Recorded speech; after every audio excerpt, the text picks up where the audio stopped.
Alright, so as most of you have probably figured out by now, I'm the quote-unquote Let's Player on YouTube, known as bluntslide42. Probably little known, or not really known, or discussed, or talked about.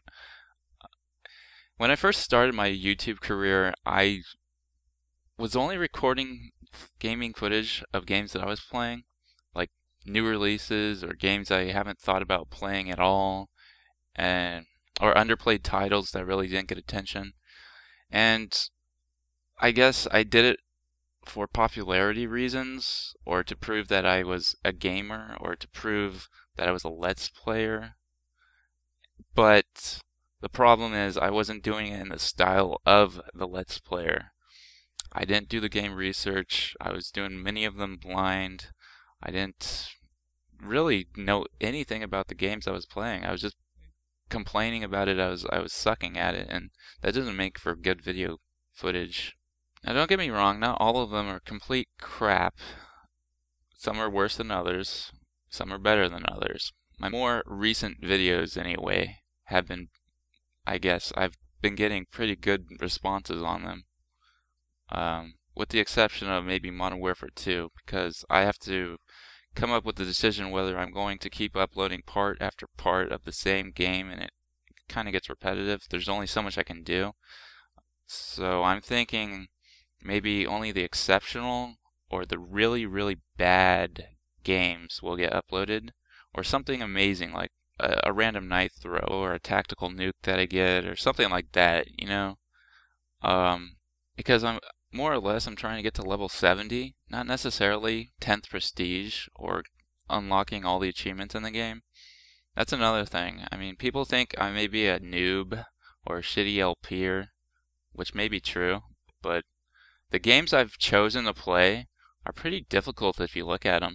And what I've done with them, I've mastered some or most of them on the hardest setting possible. So what the hell? That's kind of contradictory right there.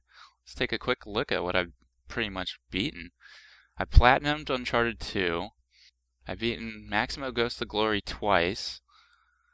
Let's see what else we got here. I've beaten Maximo vs. Army of Zen. Jersey Devil wasn't that easy either. That was a challenging game. Let's play Beauty and the Beast. Screw that game. Glover 64, that was also a challenge. It wasn't necessarily difficult to collect all the Garibs or get through a stage, but some of the bosses were ridiculous. Donkey Kong Country 2 and 3, yeah, that's right, the classic side-scrollers from the Super Nintendo days. Jeez, man, bad memories there. I love the games, don't get me wrong, I love to play those games, and I didn't do it justice. I'm going to say that I did not do the research to properly give a proper walkthrough on them. I more or less just got through it and was satisfied with that, I guess. I've beaten Quantum of Solace on 007. If you don't know what that means, that's the force setting, difficult setting, the hardest setting. Yeah. Alright, we need to talk about No One Lives Forever. Jesus, man. That was not supposed to be a PS2 port, but it was. They threw in some bonus stages because it was a PS2 port. What they decided to do was start the player at one side of a level, and then they'd have to traverse, killing enemies without dying, to the other side of the level. You die at any point within that travel distance, and you start at the beginning every time. And it didn't help that I couldn't use a save function on my PS2. I had to leave it running when I was recording that. Pain in the ass. However, that was a game that I did a blind playthrough of it. I don't think I could do it any better than I did, really. The commentary could be a whole lot better. My attitude towards it could be all upbeat and, yay, we're gonna shoot some mofos. Bam, nigga. Alright, no, that's a little too extreme, sorry. But you see what I'm saying. I mean, I bashed the game a little too much for what it was, because you have to reflect on the time that it was made. It was one of the earliest PS2 games, 2002, I believe, and, you know, I've beaten a little known Super Mario World ROM hack from the cold one. Even before Tatsudoshi beat it, as he was doing his playthrough of it and uploading it, I beat it. I actually beat it twice, I believe, in total. But I waited like a year to record my footage of it, and I guess I forgot what was going on because I struggled at like part 6 or 7 or somewhere in there. Yeah, I apologize for that. That's another thing. If I'm going to be editing now, the quality of the videos are going to be better overall. That's one thing I didn't really focus on when I started. I assumed just recording the game would be enough and talking over it.